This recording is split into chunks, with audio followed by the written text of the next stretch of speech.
അമ്മു, അച്ഛനാ? അച്ഛ, എന്താ ചേച്ചി ഞാൻ വിളിച്ചിട്ട് ഫോൺ എടുക്കാത്തെ? എന്താണെന്ന് പറഞ്ഞാലല്ലേ മോളെ കാര്യം അറിയൂ.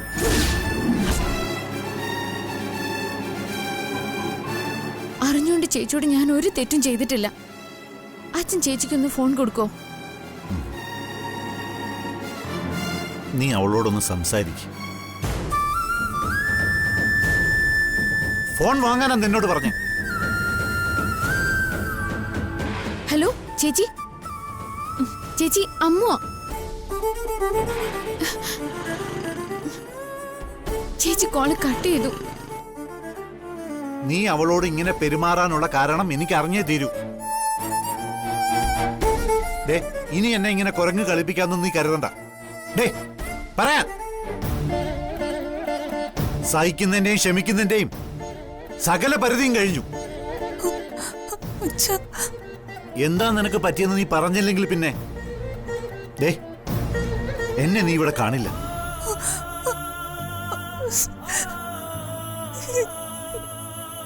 ഞാനും ചില തീരുമാനങ്ങളൊക്കെ എടുക്കാൻ പോവാ. ഞാൻ ഈ വീട് വിട്ടിറങ്ങി പോവും. ഞാൻ വെറുതെ പറഞ്ഞല്ല.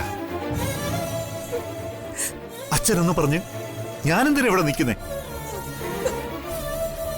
ഡേ, നീ പറയുന്നോ ഇല്ലയോ? പറ മോളെ. എന്തു തന്നെ ആയാലും ഓള് പറയുന്നത് കേൾക്കാനുള്ള മനസ്സച്ഛനുണ്ട്.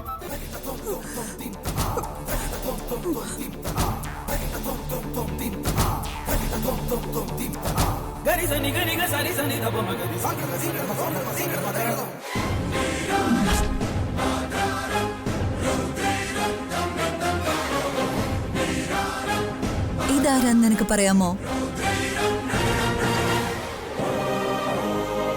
ഇത് ലച്ചു ചേച്ചിയുടെ ഭർത്താവ് സഞ്ജുവേട്ടനല്ലേ? അന്ന് കല്യാണ സമയത്ത് എന്താ സംഭവിച്ചത്? എന്തുണ്ടാവാനാ? സഞ്ജുവേട്ടൻ വന്നു, ലച്ചു ചേച്ചിയെ കല്യാണം കഴിച്ചു.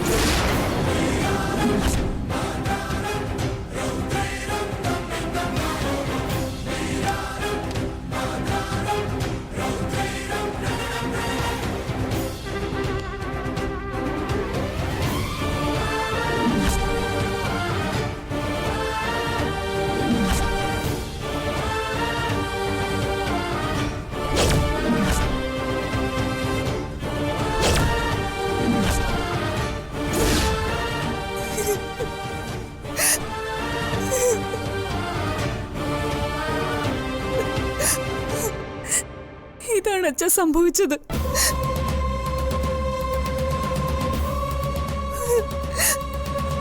ഇതാ അച്ഛ സത്യം.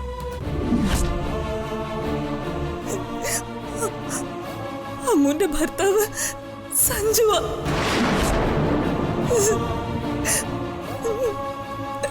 സഞ്ജു എന്നെ ചതിക്കുമായിരുന്നു.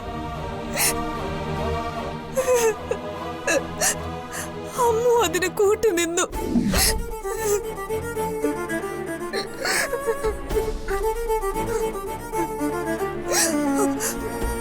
ഞാൻ ജീവനെ പോലെ സ്നേഹിച്ച എല്ലാരും എന്നെ ചതിച്ചു.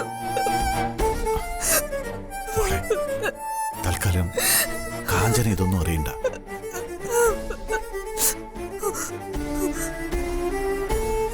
അമ്മുവിന്റെ കല്യാണത്തെ പറ്റി വ്യക്തമായ കാരണങ്ങൾ നമുക്കറിയാം.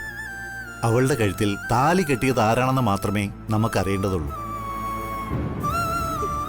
അവളെ രക്ഷിക്കാൻ സഞ്ജുവാണ് അത് ചെയ്തത്. അവര് തമ്മിൽ ഒരു ബന്ധമില്ലെന്ന് നമുക്കറിയാലോ. പക്ഷെ ഞാനൊരു രണ്ടാം ഭാര്യയല്ലേ അച്ഛ? സഞ്ജു കെട്ടിയ താലിയല്ലേ അവൾ ഇപ്പോഴും കഴുത്തിലണിഞ്ഞ് നടക്കുന്നത്.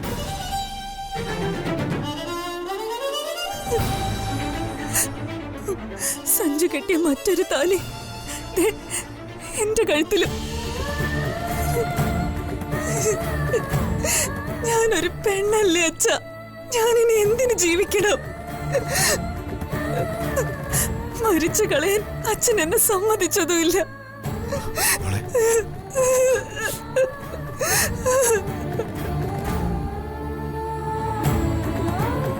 മോളിനി കുറച്ച് ദിവസം ഇവിടെ നിൽക്കും. അച്ഛൻ ഇനി എന്റെ മോളെ വേദനിപ്പിക്കില്ല.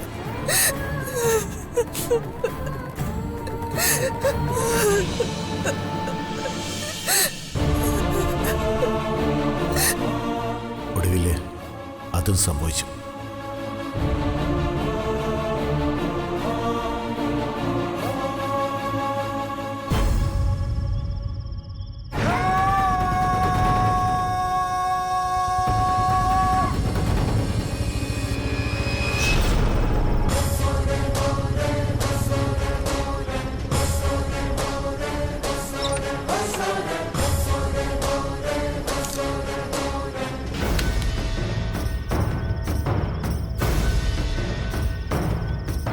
ജോസേ, എന്തേലും സൂചന കിട്ടിയോ? ജാക്കി ഈ നാട്ടിൽ തന്നെയുണ്ട്. അവൻ ലിക്കറിന് വേണ്ടി വിളിച്ചത് എന്റെ കൂട്ടത്തിലുള്ള സെബാനയാ. അങ്ങനെയാണെങ്കിൽ അയാൾ ജാക്കിക്ക് മദ്യം എത്തിച്ചു കൊടുത്ത് കാണുമല്ലോ. ജാക്കി അവൻ കണ്ടു. മംഗലശ്ശേരി വീടിനടുത്തുള്ള ഔട്ട് ഹൗസിൽ ജാക്കിയെ കണ്ടു. സെബാൻ ജാക്കിക്കുള്ള ലിക്കറും കൊണ്ട് പോയതാ അവിടെ. അപ്പൊ ഞാൻ ഊഹിച്ചതുപോലെ തന്നെയാ കാര്യങ്ങൾ.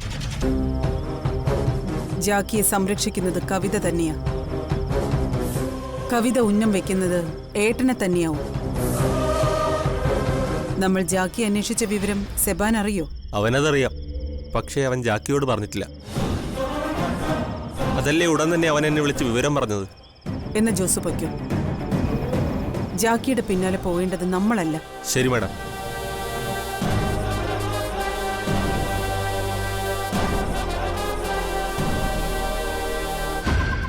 ജാക്കി അകത്താക്കിയില്ലെങ്കിൽ ഏത് നിമിഷവും ഏട്ടൻ കൊല്ലപ്പെടും.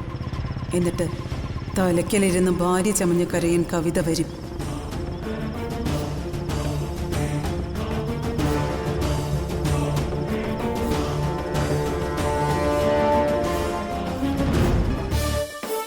ശരിക്കും അലർട്ടായിരിക്കണം. ഓക്കെ, താൻ ആ ഭാഗം ക്ലിയർ ചെയ്യുക. Okay sir. തന്നോട് പറഞ്ഞ കാര്യങ്ങളൊക്കെ ഓർമ്മയുണ്ടല്ലോ. ഓക്കെ. ഹലോ സർ, ഞാൻ ദക്ഷയാണ്. പറഞ്ഞോളൂ.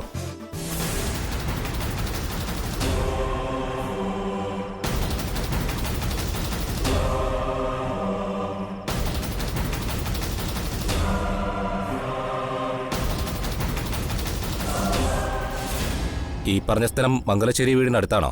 അതവരുടെ ഔട്ട് ഹൗസാ. ഇപ്പൊ ചെന്ന സാറിന് വസുമതി കൊലക്കേസിലെ പ്രതിയെ കൈയോടെ പിടികൂടാം. Okay, thank you for the information.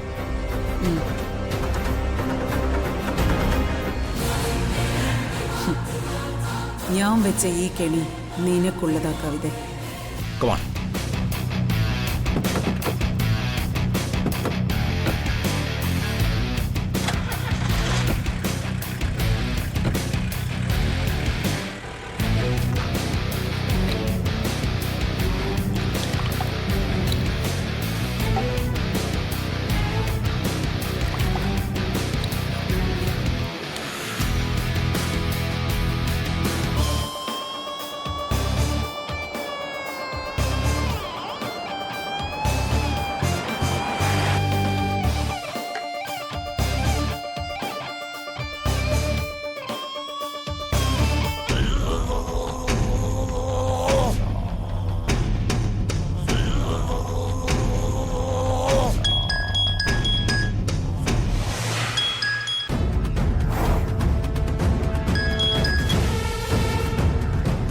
Hello madam. അവിടെ വേറെ പ്രശ്നമൊന്നുമില്ലല്ലോ? ഇതുവരെ പ്രശ്നമൊന്നുമില്ല മാഡം. എന്തായാലും മാഡം കണ്ടുപിടിച്ച സ്ഥലം കൊള്ളാം.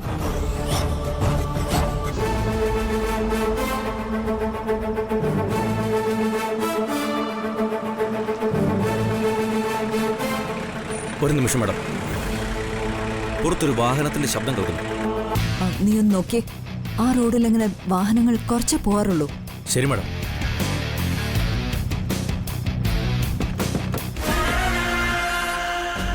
വാ, താൻ അങ്ങോട്ട് നോക്ക്. താൻ ഇവിടെ. Madam, police. Oh my god. അവിടെ നോക്ക്. താൻ അങ്ങോട്ട് പോ. വേം വാ. ഉറപ്പാണോ? പോലീസാണോ? അതെ, ആരും ഒറ്റ കൊടുത്താ. എനിക്ക് രക്ഷപ്പെടണം. പിടിക്കപ്പെട്ട മേഡം കൊടുക്കും. ഓക്കെ, നീ പേടിക്കാതിരിക്ക. പിടികൊടുക്കരുത്. എനിക്ക് കഴിയുന്നതൊക്കെ ഞാൻ ചെയ്തോളാം.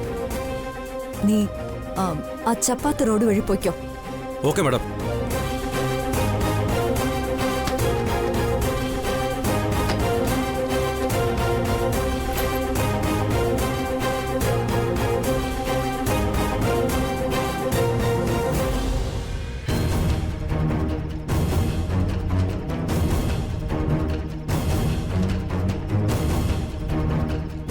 അവൻ പിന്നിലൂടെ രക്ഷപ്പെടാനാ സാധ്യത. വാ നമുക്ക് നോക്കാം. വാ.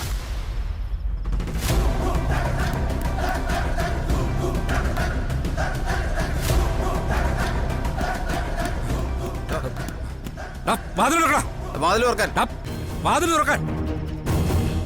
നിന്നോട് തുറക്കാനാ പറഞ്ഞത്. ഈ സ്ഥലം പോലീസ് വളഞ്ഞിരിക്കുകയാണ്. നിനക്ക് രക്ഷപ്പെടാനാവില്ല.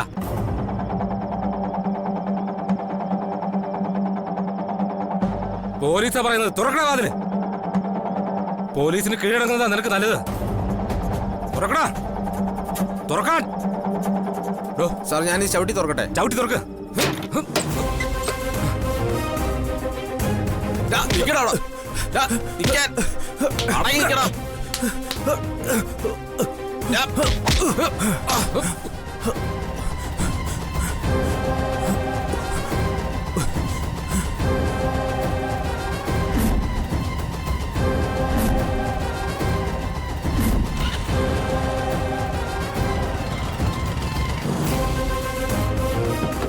വേഗം വേഗം അവന് ഫോളോ ചെയ്യ. വേഗം വേഗം കയറ്.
മേഡം, എന്റെ പിന്നാലെ പോലീസുണ്ട്.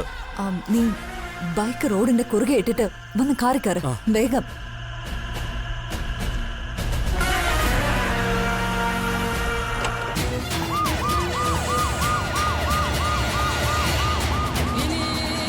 വേഗം ആട്ടെ.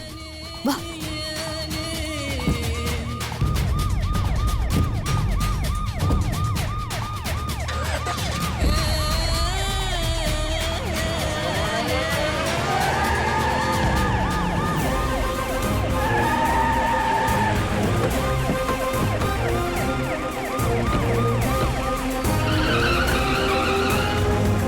ഷിറ്റ്, എടുത്തു മാറ്റ്.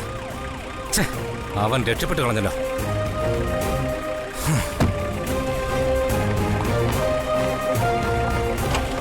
വാ കേറ്.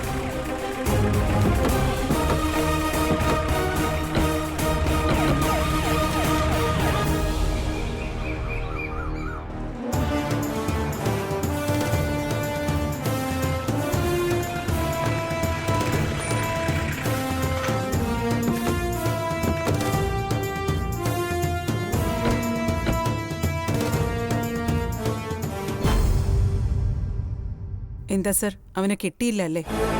ഇല്ല. ഞാൻ സാറിനെ തെറ്റിദ്ധരിപ്പിച്ചതാന്ന് സർ കരുതുന്നുണ്ടോ? അല്ലെങ്കിൽ സാർ ഇങ്ങോട്ട് വരേണ്ട കാര്യമില്ലല്ലോ. നിങ്ങൾ തന്ന ഇൻഫർമേഷൻ കറക്റ്റ് ആയിരുന്നു. അവൻ അവിടെ തന്നെ ഉണ്ടായിരുന്നു. പക്ഷേ ഞങ്ങളുടെ കയ്യിൽ നിന്ന് അവൻ രക്ഷപ്പെട്ടു. പോലീസ് ജീപ്പ് അവിടെ എത്തുന്നതിന് മുൻപ് അവൻ വിവരം അറിഞ്ഞിട്ടുണ്ടാവും. ബൈക്കിൽ കയറി രക്ഷപ്പെട്ട അവനെ ഞങ്ങൾ കുറേ ദൂരം പിന്തുടർന്നു. അതിനിടയിൽ പർദ്ദ ധരിച്ച ഒരാൾ വന്ന് അവനെ രക്ഷപ്പെടുത്തി. ആ, പർദ്ദ ധരിച്ചു വന്നത് ഒരു പുരുഷനായിരിക്കില്ല സർ, അതൊരു സ്ത്രീയാ. സ്ത്രീയോ? ആ. അവനെപ്പറ്റി ഇത്രയും കൃത്യമായ വിവരങ്ങൾ തന്ന നിങ്ങൾക്ക് ഇതും അറിയാമെന്ന് ഞാൻ കരുതുന്നു. ഞാൻ നിങ്ങളെ കാണാൻ വന്നതും അതുകൊണ്ടാണ്. അവന് രക്ഷപ്പെടുത്തിയത് ഒരു സ്ത്രീയാണെങ്കിൽ അതാരാ? നിങ്ങൾക്കാരെയാ സംശയം? ഞാനിത് പറഞ്ഞാൽ തെളിയിക്കാൻ എന്റെ കയ്യിൽ ഒന്നുമില്ല. പക്ഷേ സത്യം അതാണ്. കൊല്ലപ്പെട്ട വസുമതി അമ്മയുടെ മകൾ കവിത. അവരല്ലേ ആ വീട്ടിൽ പെൺകുട്ടിയുടെ പേരിൽ പരാതി എന്നത്? പിന്നെന്താ, ലച്ചുവാണ് കൊലയാളിയെന്ന് സാറിന് തെളിയിക്കാൻ കഴിയാതെ പോയത്. ആ കുട്ടിക്ക് അതിലൊരു പങ്കുമില്ല. ജാക്കിയെ പിടിച്ചാൽ ഒന്നല്ല, 2 കൊലപാതകങ്ങൾക്ക് തുമ്പുണ്ടാവും. 2? അതെ സർ. സഞ്ജുവിന്റെ അച്ഛൻ മുകുന്ദന്റെ മരണം കൊലപാതകമായിരുന്നു. വസുമതി അമ്മയുടെ ജീവനെടുത്ത ആൾ തന്നെയാ അതും ചെയ്തത്.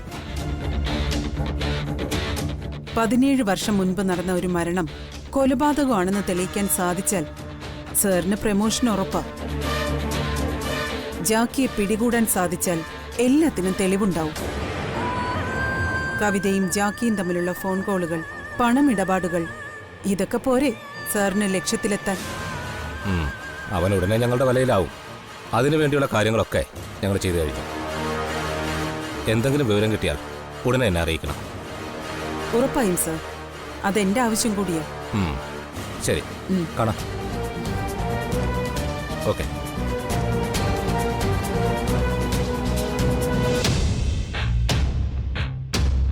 ഇനി നീ ജാക്കിയെ എവിടെ കൊണ്ട് താഴ്ത്തുന്നു കാണട്ടെ. കിടപ്പറയിൽ ഒളിപ്പിക്കാനും നീ മടിക്കില്ലെന്ന് എനിക്കറിയാം.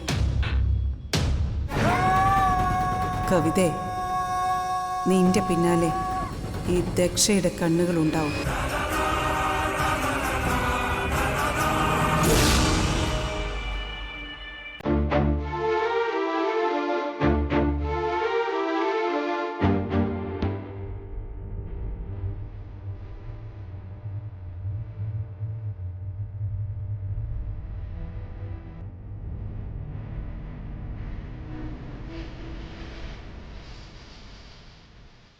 പ്രഭയങ്ങൾ ഇവിടെ ഇല്ലേ? പ്രഭ എന്തോ കാര്യത്തിന് പുറത്തു പോയിരിക്കുക. ശ്രീകുട്ടി റൂമിലുണ്ട്. സഞ്ജു, നിനക്കൊന്നും അറിയില്ലെന്ന് പറഞ്ഞ് കൈമലർത്താൻ ഇനി പറ്റില്ല. ശ്രീകുട്ടി ജീവിതം അവസാനിപ്പിച്ച് കളയാൻ തുനിഞ്ഞെങ്കിൽ അതിലെന്തോ വലിയ കാര്യമുണ്ട്. എന്തെങ്കിലും കേട്ടാൽ ഉടൻ വീട്ടിൽ വന്നിരിക്കാനും കൈഞ്ഞരമ്പ് മുറിക്കാനും മാത്രം ബുദ്ധിയില്ലാത്തവളല്ല എന്റെ മോള്. എന്തെങ്കിലും പ്രശ്നമുണ്ടെങ്കിൽ അതവൾ എന്നോട് പറയണ്ടേ? അവളല്ല പറയേണ്ടത്, നീയാ. നിനക്കറിയാം സഞ്ജു സത്യം. ഞാൻ ഈ കാര്യത്തിൽ നിരപരാധിയാ. അവൾക്കൊരു പ്രശ്നമുണ്ടെങ്കിൽ അതവൾ എന്നോടല്ലേ പറയേണ്ടത്? നിങ്ങളോട് പോലും സ്വാധ്യത പറയുന്നില്ല. നിങ്ങൾക്കുള്ള അറിവേ എനിക്കുള്ളൂ. ജീവിതം അവസാനിപ്പിച്ച് കളയാൻ മാത്രമുള്ള പ്രശ്നമൊന്നും എന്റെ ഭാഗത്തുനിന്ന് ഉണ്ടായിട്ടില്ല. ഞാൻ അവിടെ നിന്ന് കാണട്ടെ.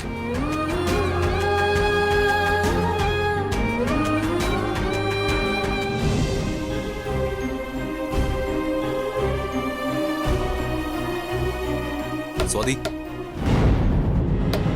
സ്വാതി, വാതിൽ തുറക്ക്. സ്വാതി, വാതിൽ തുറക്കാനാ പറഞ്ഞേ. സ്വാതി, നീ വാതിലൊന്ന് തുറക്ക്.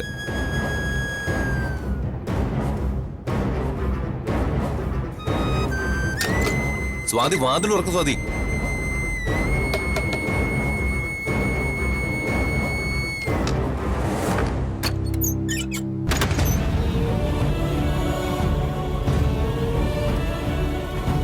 നിന്റെ പ്രശ്നം എന്താന്ന് എനിക്കറിയണം. നീ അത് പറയാതെ ഞാൻ പോവില്ല.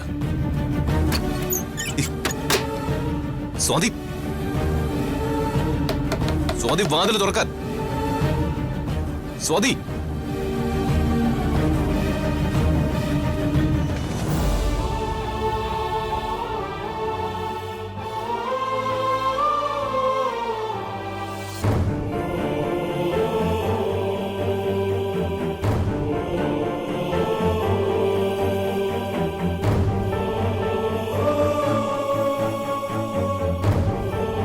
എന്തുണ്ടെങ്കിലും അവൾക്ക് എന്നോട് പറഞ്ഞൂടെ? നീ ഇപ്പൊ തിരിച്ചു പോ സഞ്ജു. എനിക്ക് പേടിയാ എന്റെ മോളെ. അവള് വീണ്ടും എന്തെങ്കിലും കടുങ്കൈ കാണിച്ചാ ഞങ്ങൾക്ക് ആരും ഇല്ലാതായി പോവും സഞ്ജു.